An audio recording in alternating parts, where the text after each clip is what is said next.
De retour sur le plateau de la Côte Imo pour évoquer le sujet de la montée des eaux en lien avec les politiques d'urbanisme et notamment les villes. Le phénomène d'engloutissement des villes par l'eau est un sujet vieux comme le monde. Souvenez-vous notamment du mythe de l'Atlantide et de cette ville perdue totalement engloutie. Le sujet revient ou devient d'actualité en lien aujourd'hui avec le réchauffement climatique ou la fonte des glaciers. Alors, les villes doivent-elles s'inquiéter? C'est une question que nous allons poser à Anne-Solange Muys, géographe urbaniste. Bonjour Anne-Solange Muys. Bonjour. Bienvenue sur le plateau de la Côte Imo. Alors, on va évoquer le sujet de la réaction des villes ou en tout cas du niveau d'inquiétude que doivent avoir les villes sur ce sujet de montée des eaux.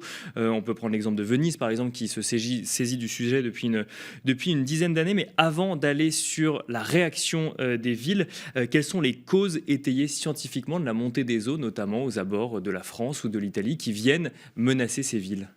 En fait, on a donc un réchauffement climatique que plus personne n'ignore à présent, c'est-à-dire que en réalité, donc on est dans une période de réchauffement. Alors on pourra revenir dessus. Il y a un phénomène naturel. Depuis toujours, la Terre connaît différents climats et ces climats vont du chaud au plus froid, on va dire. Et là, on est dans une période de froid et une période interglaciaire qui connaît un réchauffement. Et ce réchauffement est accentué par les émissions de gaz à effet de serre qui ont pour effet de faire fondre les glaces, notamment.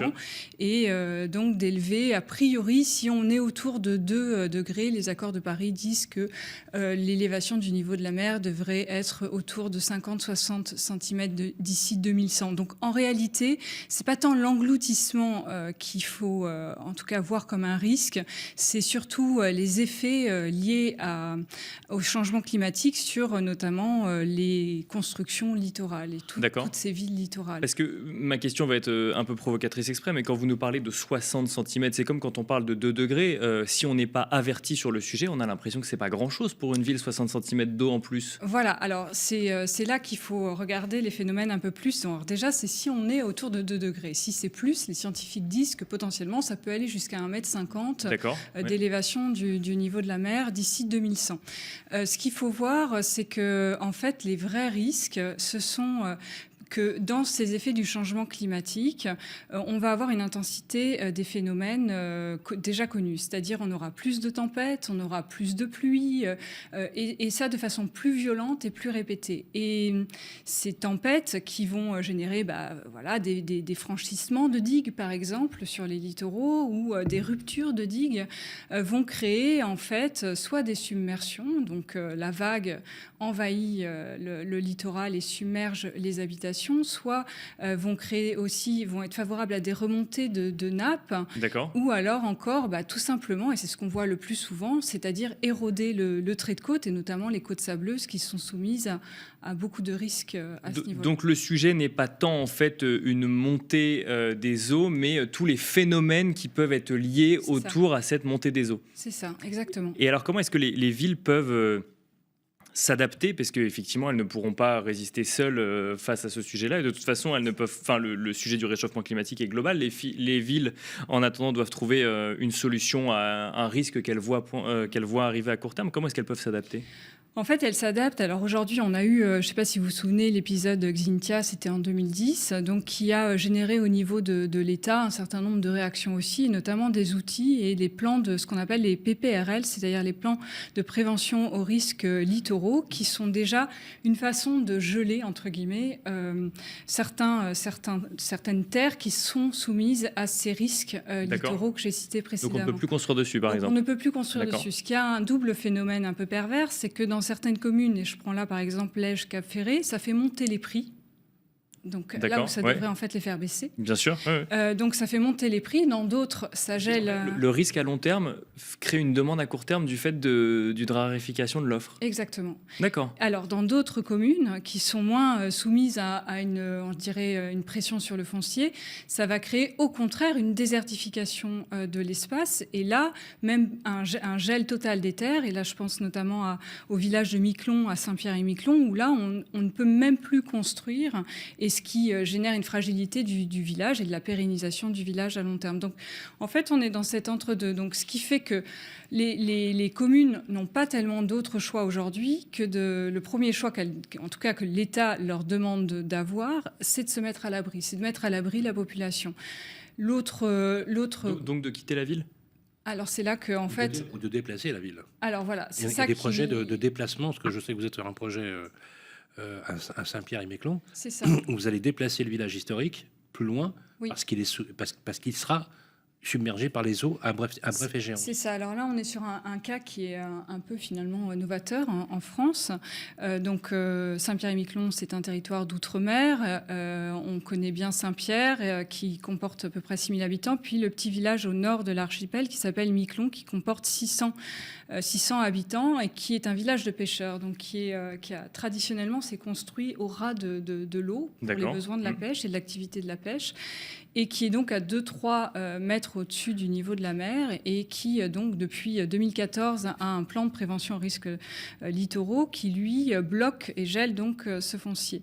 Ce qui crée des vraies tensions, je dirais, au sein de la population, qui ne peut plus se développer. Donc, l'idée était de dire où est-ce qu'on peut se développer, où est-ce qu'on peut se mettre à l'abri. Ça a été un double questionnement qui a apporté, du coup, une réponse pratiquement unique, qui a été celle de dire, eh bien, on va déplacer progressivement, parce que on n'est plus dans les années 45-50 avec les épisodes des barrages hydroélectriques où là, l'État est arrivé à dire on a besoin de vos villages pour les besoins en hydroélectricité, donc au revoir, on vous... Bon, des dommages, bien entendu, mais c'était assez violent et vécu par les populations de façon... je dirais, dramatique et traumatique. Donc, ça n'arrive plus aujourd'hui. Ça, en tout cas, on ne peut plus réagir dans ce sens-là. Donc, il faut accompagner les populations. Et les accompagner, ça prend du temps. Pourquoi ? Parce que, imaginez-vous, vous êtes propriétaire d'une maison de famille. Surtout à Miquelon, ils l'ont construit eux-mêmes la plupart du temps. Et puis, vous êtes attaché à votre maison. Elle s'est transmise de génération en génération. Et du jour au lendemain, on vous dit vous ne pouvez plus habiter, c'est fini, au revoir, parce que dans 100 ans, peut-être que vous serez inondé. Donc là, oui, on imagine bien que ce soit difficile à entendre pour la personne qui possède sa maison, qui se dit dans 100 ans je la quitterai peut-être, mais là pour le coup je vais y rester. C'est ça. Donc là, l'idée c'est d'accompagner. Donc on est on est entouré, on est toute une équipe avec différentes agences. Il y a l'agence Alphaville, l'agence ASCA Architecture et puis BTP Turpin Paysage qui en fait réfléchit justement à tout ça pour accompagner ces populations. Faire en sorte qu'elles se sentent aussi de ce nouveau territoire, parce que c'est dur de quitter un territoire et de s'installer dans un nouveau. Donc, mais ça, c'est assez précurseur, en fait. Alors, c'est une solution intéressante, parce que c'est une solution proactive qui prévient finalement ce qui va irréversiblement arriver. On va le voir dans une infographie. La montée des eaux en 2050, c'est 300 millions de personnes impactées. Et on s'est amusé, c'est une source qui nous vient de nos confrères de Nature et Communication en 2022. Il y a des estimations qui sont 3 fois plus pessimistes que les précédentes. Je vous les cite. Une carte a été mise au point par l'Institut de recherche Clémette Centrale à Boulogne-sur-Mer. Berck, Le Touquet, Dieppe, Fécamp, Le Havre, Rouen, Deauville, Trouville, Cabourg, Ouistreham, et ainsi qu'une partie de Caen, l'île de Bréhat, Paimpol, Saint-Malo, Saint-Nazaire se retrouveraient sous les eaux, y compris l'île de Noirmoutier qui serait là pour le coup quasiment rayée de la carte. Question à La Rochelle, l'île de Ré et Oléron, Bordeaux, Bayonne, Saint-Jean-de-Luz seraient impactés par ce phénomène. La liste est longue. On se dit qu'il y a un phénomène qui est alarmiste, mais pas tant que ça. C'est-à-dire alarmiste dans le sens où on tire une alerte, mais dont le processus, quand on voit les études qui sont faites et qu'on les compare aux 5 dernières années, c'est irréversible. Donc en fait, la seule solution pour l'humanité, c'est quoi ? C'est quoi la solution ? C'est la résilience, en fait. C'est le déplacement des populations. Le déplacement et la résilience, en fait, c'est-à-dire que si on regarde d'un point de vue historique, en dehors des ports, qui ont toujours été là et qui souvent se sont d'ailleurs mis à des articulations relativement stratégiques et bien protégées. En fait, qui ont été déplacés. Qui ont été par déplacés. Exemple, la ville d'Herculanum, Herculanum et de Pompéi on voit que, par exemple, lié au phénomène du tremblement de terre, le port s'est rétracté de 2 km. Hein, Tout à fait, ouais. Donc, en fait, il y a toujours un port, mais il n'est pas forcément au même endroit. Oui, mais souvent, il est quand même il est fonction d'une géographie et donc d'un encaissement relativement abrité. Ce qu'il faut voir, c'est que si on regarde d'un point de vue historique, l'aménagement des littoraux, ça date essentiellement des années 50, donc avec la montée en fait du tourisme et notamment du tourisme de masse, des congés payés, etc. Donc on a moins de 70 ans de construction sur nos littoraux, qui ont été d'ailleurs un peu freinés par la loi littorale en 85. Mais en fait, c'est très récent. C'est même pas 100 ans en fait de construction. Donc aujourd'hui, on est en train aussi de parler de protection de ces aménagements qui sont venus se mettre de façon quelque part pas tellement mais vous voulez dire que paradoxalement, la construction pourrait avoir un effet de contre-phénomène ou pas?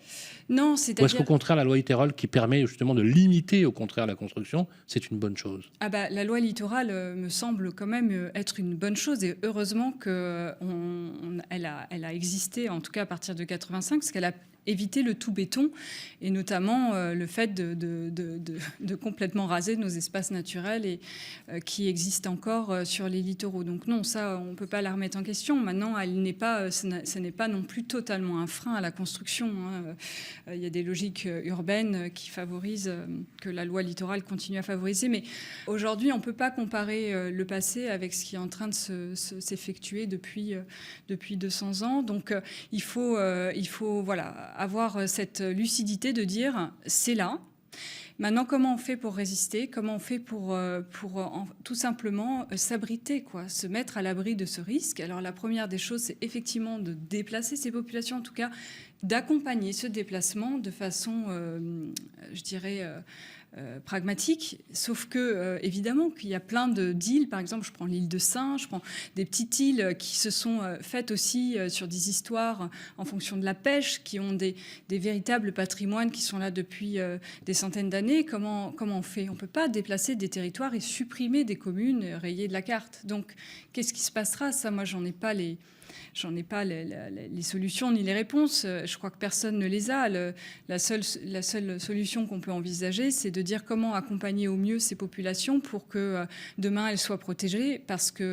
Et puis financièrement aussi, comment on les accompagne. Parce que très clairement, les assurances commencent à ne plus vouloir assurer les biens situés en zone de risque. Alors on finira malheureusement là-dessus. Merci beaucoup Anne-Solange Muys de nous avoir fait l'honneur de venir sur le plateau de la Côte-Imo. Je rappelle que vous êtes géographe urbaniste. Merci beaucoup. Merci à vous de m'avoir reçu. Et Sylvain, c'est déjà la fin de cette émission. Oui, c'est la fin de la semaine. Merci Anne-Solange Muys. Je rappelle aussi à toutes fins utiles que vous êtes aussi l'éditrice. Vous êtes la patronne de Terre Urbaine, où vous publiez des livres sachants, savants, inspirants, extrêmement intéressants. Je recommande à tout le monde de bien sûr les lire avec beaucoup d'attention. Merci en tout cas. Merci. Et oui, c'est la fin de la semaine, Nicolas. On parle d'architecture tous les vendredis. On parle de patrimoine. La Côte-Imo, je vous le rappelle, est simultanément diffusée sur Bismart et sur Radio Imo chaque jour à midi. On va se retrouver lundi prochain. Merci à toutes et à tous de nous avoir suivis et on va vous souhaiter un excellent week-end. Merci beaucoup.